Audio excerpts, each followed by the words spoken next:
പ്രിയമുള്ള പ്രേക്ഷകരെ നമസ്തേ. നമ്മുടെ ചർച്ച ചെയ്യുന്ന ജ്യോതിഷ വിഷയം സൂര്യൻ്റെ മീനമാസത്തിലേക്കുള്ള ചാരവശാലുള്ള പ്രവേശനവും ശുഭാശുഭ ഫലങ്ങളുമാണ്. ഒരു മാസക്കാലമാണ് സൂര്യൻ ഒരു രാശിയിൽ നിൽക്കുക. 12 രാശികളിലും സൂര്യൻ ഓരോ രാശികളിലും മാറി മാറി സഞ്ചരിച്ച് ഇപ്പോൾ സൂര്യൻ മീനൻ രാശിയിലേക്ക് പ്രവേശിച്ചിരിക്കുകയാണ്. സൂര്യൻ മീനൻ രാശിയിലേക്ക് പ്രവേശിച്ചത് 1201 മീനമാസം 1-ാം തീയതി, അതായത് 2026 ഏപ്രിൽ മാസം 15-ാം തീയതി കാലത്ത് 1 മണിക്കാണ്. ആ സമയത്തായിരുന്നു മീനരവി സംക്രമം നടന്നത്.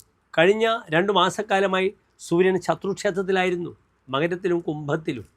യഥാർത്ഥത്തിൽ സൂര്യൻ്റെ ബലം, സൂര്യൻ്റെ പ്രഭാവം ആരംഭിക്കുന്നത് മീനൻ രാശിയിൽ, സ്വന്തം സുക്ഷേത്രമായ മീനൻ രാശിയിൽ പ്രവേശിക്കുന്ന സമയം മുതലാണ്. ഏതായാലും ഈ മീനമാസക്കാലം ഓരോ രാശിക്കാരുടെയും ശുഭാശുഭ ഫലങ്ങൾ എപ്രകാരമാണെന്ന് നമുക്ക് ചിന്തിക്കണം. മീനൻ രാശിയിൽ നിൽക്കുന്ന സൂര്യന് വരാഹമിഹിര ആചാര്യൻ പറഞ്ഞിരിക്കുന്ന ആശ്രയഫലം ഇപ്രകാരമാണ്: തോയോത്ഥ പണ്യ വിഭവ വനിതാധൃത അന്ത്യേ. ഇദ്ദേഹം വനിതകളാൽ ആദരിക്കപ്പെടും. 1. തോയോത്ഥ പണ്യ വിഭവ, ജലവുമായി ബന്ധപ്പെടുന്ന ക്രയവിക്രയങ്ങളിലൂടെ ഇദ്ദേഹത്തിന് ധാരാളം സമ്പത്ത് ലഭിക്കും.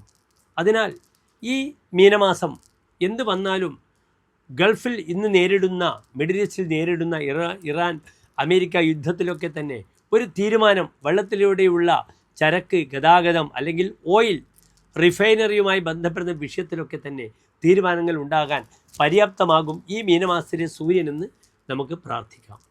സൂര്യൻ മീനമാസത്തിൽ അങ്ങേയറ്റം അത്യുച്ചത്തിൽ രാശിയിലേക്ക്, ഉച്ചരാശിയിലേക്ക്, മേടത്തിലേക്ക് പ്രവേശിക്കുന്ന സമയമാണ്. അതിനാൽ മീനത്തിൽ സൂര്യന് വളരെയധികം പ്രാധാന്യമുണ്ട്. സൂര്യൻ ചുട്ടുപൊള്ളുന്നൊരു ഗ്രഹമാണ്. അതിനാൽ തൻ്റെ പരിസരത്തിനെ മുഴുവനും എന്ത് ചെയ്യും? തൻ്റെ രശ്മികളാൽ സൂര്യൻ അങ്ങേയറ്റം എന്ത് ചെയ്യും? പീഡിപ്പിക്കും. സൂര്യാതാപം ഏൽക്കേണ്ട സമയമാണ്. വലിയ ബുദ്ധിമുട്ടാണ്. നടന്നു പോകുമ്പോൾ പോലും സൂര്യരശ്മികൾ അതിൻ്റെ വല്ലാത്തൊരു അനുഭവത്തിലേക്ക്, ചൂടിലേക്ക് പ്രവേശിക്കുന്ന സമയമാണെന്ന് കൂടി എൻ്റെ പ്രിയമുള്ള പ്രേക്ഷകർ അറിയണം. ഇവിടെ നാം മേടൻ രാശി മുതൽ മീനൻ രാശി വരെയുള്ള 12 രാശിക്കാരുടെയും ശുഭാശുഭ ഫലങ്ങളാണ് ചർച്ച ചെയ്യുന്നത്.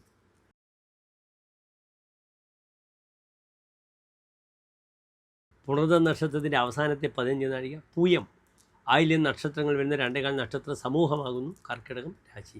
ഇവരെ കർക്കിടകം രാശിക്കാർക്ക് സൂര്യൻ എവിടെ നിൽക്കുന്നു? 9-ാം ഭാവത്തിൽ നിൽക്കുന്നു.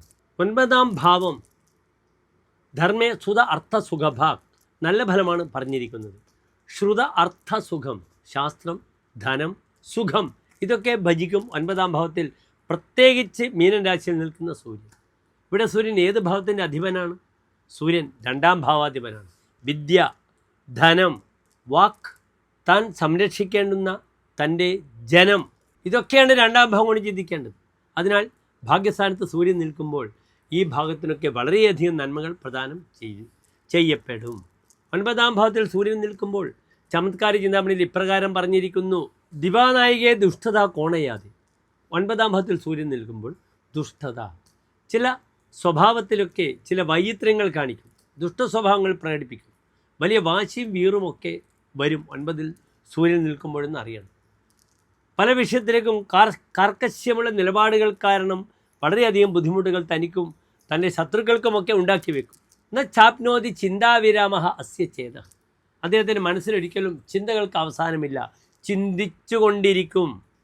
തപശ്ചര്യയ അനിച്ഛയാഭിപ്രയാതി, ഒരു ഇഷ്ടവുമില്ലാതെ തനിക്ക് പ്രാർത്ഥിക്കേണ്ടുന്ന അവസ്ഥ വേണ്ടി.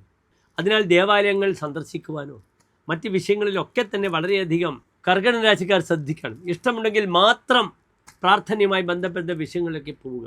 പലപ്പോഴും അപഹാസ്യരായി തീരും സമൂഹത്തിൽ. ഇഷ്ടമില്ലാതെ തീർത്ഥാടന സ്ഥലങ്ങൾ സന്ദർശിക്കുക, വാശി പിടിക്കുക, ഇതൊക്കെ വരുമ്പോൾ മറ്റുള്ളവർക്ക് വിരസമായി തോന്നാം തൻ്റെ സ്വഭാവം. അതിനാൽ തനിക്ക് പറ്റുന്ന രീതിയിലുള്ള മാത്രം തീർത്ഥാടനമൊക്കെ ചിന്തിക്കുക. ക്രിയാതുങ്കതാം, ജോലിയിൽ അങ്ങേയറ്റം ഗുണമുണ്ടാവും. സാമ്പത്തികമായി വളരെയധികം ഗുണങ്ങൾ വരും 9-ാം ഭാവത്തിൽ സൂര്യൻ വരുമ്പോഴെന്നറിയണം. തപ്യതേ സോദരേണ, സഹോദരങ്ങളിലൂടെ തനിക്ക് ദുഃഖം വരുന്ന സമയമാണ് ഈ ഒരു മാസക്കാലം. അതുമാത്രമല്ല, പിതൃകാരകനായ സൂര്യൻ 9-ാം ഭാവത്തിൽ നിൽക്കുമ്പോൾ കർക്കിടക രാശിക്കാർക്ക് പിതാവിന് വളരെ ദോഷ സമയമാണ് ഈ ഒരു വരുന്ന മാസക്കാലം, ഏപ്രിൽ 15 വരെ എന്നറിയണം. ഇവിടെ പിതാവിൻ്റെ പേരിലും സഹോദരങ്ങളുടെ പേരിലും മൃത്യുഞ്ജയ പുഷ്പാഞ്ജലിയോ മൃത്യുഞ്ജയ ഹോമമോ ചെയ്യണം. അവർക്കൊരു ബുദ്ധിമുട്ടും ഇല്ലാതിരിക്കട്ടെ നമ്മളുടെ ഈ രാശി വശാലുള്ള സൂര്യൻ്റെ ഈ പരിഭ്രമണ കാലമെന്ന് അറിയുക. നന്ദി, നമസ്തേ.